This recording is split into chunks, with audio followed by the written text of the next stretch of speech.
குழம்பு மருந்து குழம்பு கண்டிப்பாக எல்லாரும் குழந்தைங்களுக்கு செய்து கொடுங்க. ஸ்க்ரீனில் காட்டியிருக்கிற எல்லா பொருட்களையும் வெறும் வாணலியில் அப்படியே போட்டு எண்ணெய் விடாமல் வதக்குங்க.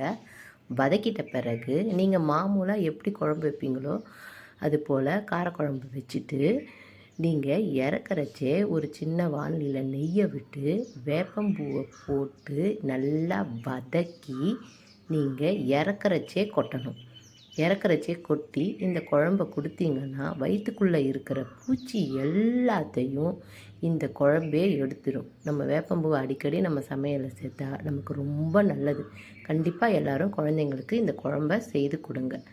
நன்றி நண்பர்களே.